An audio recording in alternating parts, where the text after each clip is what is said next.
langar til þess að tæpa hér á tveimur málum, annars vegar tillögu nefndar B og takk annars fyrir velunustörf.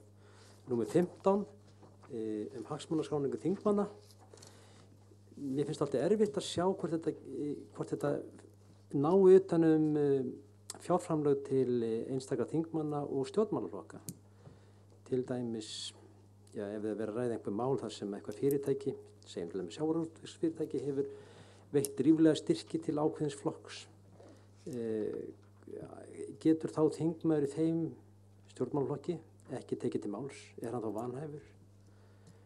Og sama gildi þá prófkjör sem hefur verið fjármagnað af einhverjum aðila, telst það þá vera verulegir hagsmunir? Fellur það undir þetta orðalag að það séu verulegir hagsmunir hans ef það eru menn sem hafa styrkt hann ríkulega með fjárframlögum. Mér finnst gott að heyra frá nefndinni hvort þeim finnist þetta dekka það eða ekki, og ef ekki, hvort þeir hafa ekki hugsað sér að setja eitthvað slíkt inn.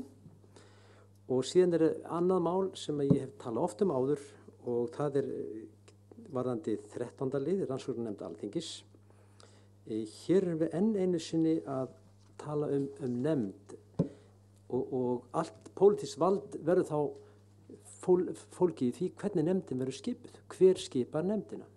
Og þetta að koma inn aftur og verður ennþá meira áberandi þegar við verðum að reyna að færa vald frá framkvæmdarvaldinu sem hefur skipað yfir þessar nefndir. Hér erum við að tala þessa rannsóknarnefnd Alþingis, við erum búin að tala hvernig á að skipa til lögréttu, hvernig á að skipa til útvíkars hæstaréttar, hvernig á að skipa nefnd sem velur útvarpsstjóra, þjóðhagsstofnunar stjóra og svo framvegis. Og það erfitt þessar nefndir þurfa bæði að hafa þekkingu á málunum, og þess vegna var stungið upp til dæmis elstri prófessor í háskólanum sem hefði getað sett sig hratt inn í mál, en þeir endurspegla þó ekki þverskurð þjóðarinnar. Þeir eru eldri, þeir eru vel menntaðir með þokkalegt kaup og oftar karlmenn og svo framvegis. Þannig að það á hreinu að það hefur verið að fela nefndum og þeim sem skipar í nefndir mjög mikil pólitísk völd. Og við höfum rætt það hér oft hvort við getum reynt að finna upp á einhverju nefnd sem annarkvæmt kosin, fólki finnst það reynda dálítið erfitt, en einhvern veginn endurspeglar öll lög þjóðfélagsins. Og hvort að það getur verið gert með eins og Ómar stakk upp áðan, slembúrtæki eða öðrum til slíkum aðferðum. Ég bara nefna það hér aftur og aftur að koma upp þessi staða, ákveðið vald verður falið nefndum og hvort við getum reynt að hugsa saman upp einhver aðferð til þess að finna upp á svona nefnd. Takk fyrir.